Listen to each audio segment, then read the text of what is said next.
ભારતમાં 60 વર્ષથી વધુ ઉંમરના લગભગ 88 લાખ લોકો છે અલ્ઝાઇમરની બીમારીથી પીડાઈ રહ્યા છે. ધ લેન્સેટ પબ્લિક હેલ્થ અનુસાર 2050 સુધીમાં આ સંખ્યા વધીને 1 કરોડ 14 લાખ થઈ શકે છે.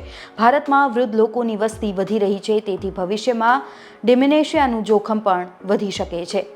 ડિમેન્શિયા એક એવી સ્થિતિ જે મગજને અસર કરે છે. તે યાદ રાખવામાં, વિચાર કરવામાં અને સામાન્ય વર્તન કરવામાં મુશ્કેલીનું કારણ બને છે.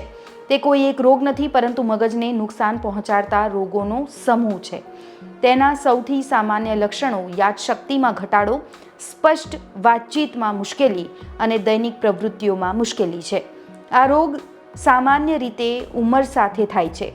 જો કે એ સમજવું ખૂબ જ મહત્વપૂર્ણ છે કે તે વૃદ્ધ અવસ્થામાં સામાન્ય ભાગ પણ થઈ ગયો છે. ઘણા લોકોને 100 વર્ષની ઉંમર સુધી પણ ડિમેન્શિયા નથી થતો. તેથી જ આપણે હવે મજામાં છોના આ એપિસોડમાં ડિમેન્શિયા વિશે વાત કરવાના છીએ. કયા છે તેના ખાસ કારણો અને તેનાથી બચવા માટે આપણે શું કરી શકીશું.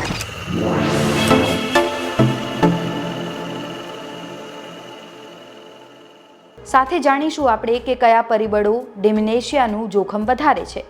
ડિમેન્શિયાથી બચવા શું કરવું? જો તમારી ઉંમર 40 વર્ષથી વધુ હોય તો ડિમેન્શિયાથી બચવા માટે તમારે શું કરવું જોઈએ?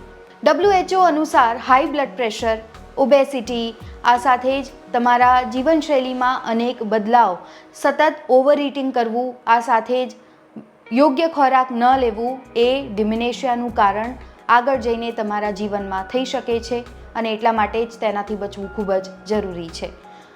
જો તમે તમારી લાઈફસ્ટાઈલમાં સુધારો કરશો તો આગળ જતાં જ્યારે તમે વૃદ્ધાવસ્થામાં પ્રવેશ કરશો ત્યારે તમારી મુશ્કેલીઓ નહીં વધે અને તમે એક સ્વસ્થ જીવન પણ તે સમય પણ જીવી શકો છો.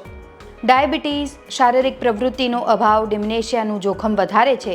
જો તમે આ સમસ્યાઓ ટાળો છો તો તમારું મગજ સ્વસ્થ રહે છે અને આ ડિમેન્શિયાને રોકવામાં મદદરૂપ થઈ શકે છે. રોગ થાય તે પહેલાં તેના કારણો ઓળખવા ખૂબ જ જરૂરી છે અને આ કારણોસર જ ડિમેન્શિયાનું જોખમ વધે છે. સૌથી પહેલું, મગજમાં ઉંમર સંબંધિત ફેરફારો. જેમ જેમ આપણે મોટા થઈએ છીએ તેમ તેમ મગજના કેટલાક ભાગોનું કદ છે એ સંકોચવા લાગે છે.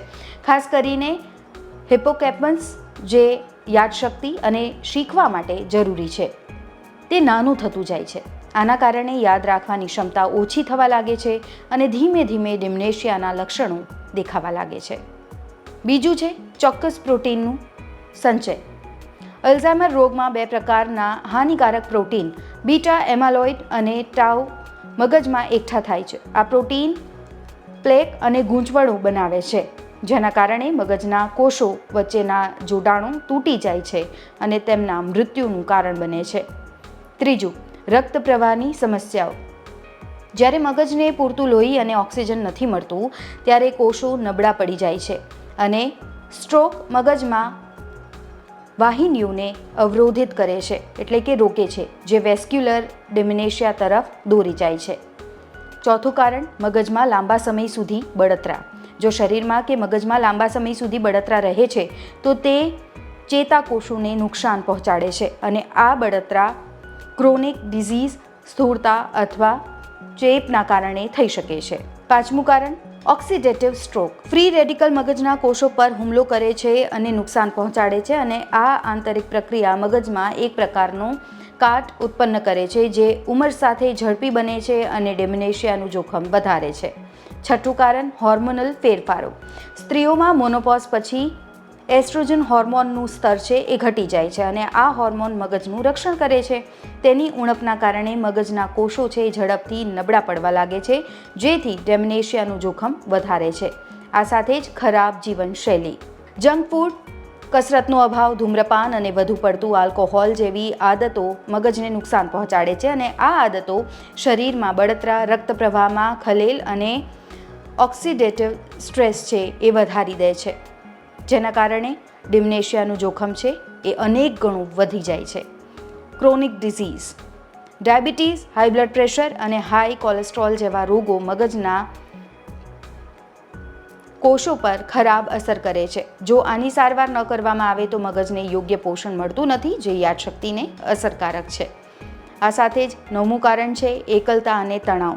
લાંબા સમય સુધી એકલા રહેવાથી, હતાશ રહેવાથી અથવા ઓછો સામાજિક સંપર્ક રાખવાથી મગજની પ્રવૃત્તિ ધીમી પડી જાય છે અને આનાથી જ જ્ઞાનાત્મક કાર્યોમાં ઘટાડો થાય છે, એટલે કે વિચારવાની, સમજવાની અને યાદ રાખવાની ક્ષમતામાં ઘટાડો થાય છે. 40 વર્ષ પછી ડેમનેશિયાથી બચવા માટે તમે શું કરશો? કારણ કે 40 વર્ષ પછી એ ખતરાની ઘંટી છે એ થતી હોય છે અને એટલા માટે જ તમે જો પહેલાંથી સાવચેતી રાખો છો તો એ તમારા માટે ખૂબ જ ફાયદાકારક સાબિત થાય છે અને તમે ડેમનેશિયાથી બચી શકો છો. ડેમનેશિયાને સંપૂર્ણપણે નથી રોકી શકાતું, પરંતુ તેનું જોખમ ઘટાડી શકીએ છીએ આપણે. તેના ખૂબ જ જરૂરિયાતના લક્ષણો 40 વર્ષની ઉંમરે દેખાવા લાગે છે. જો કોઈ વ્યક્તિ 40 વર્ષનો હોય તો તે પણ ડેમનેશિયાને રોકવા માટે જરૂરી પગલાં લઈ શકે છે. તમારે માનસિક સ્વાસ્થ્ય અને સ્વસ્થ આહાર લેવાનું છે. દરરોજ કંઈક શીખતા રહેવાનું છે. દર અઠવાડિયે ઓછામાં ઓછી 150 મિનિટ કસરત તમારે કરવાની છે. સામાજિક તમારે બનવાનું છે અને એકલા નથી રહેવાનું. આ સાથે જ સમયસર સ્ટ્રેસ મેનેજમેન્ટ તમારે કરતાં શીખવું પડશે. દરરોજ 7 થી 8 કલાક ગાઢ ઊંઘ લેવી પડશે.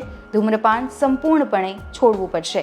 દારૂનું સેવન ન કરવું જોઈએ. ડાયાબિટીસ અને હાઈ બ્લડ પ્રેશરને નિયંત્રણમાં રાખવું પડશે. આ સાથે જ એન્ટીઓક્સિડન્ટથી ભરપૂર ખોરાક તમારે ખાવાનું રહેશે.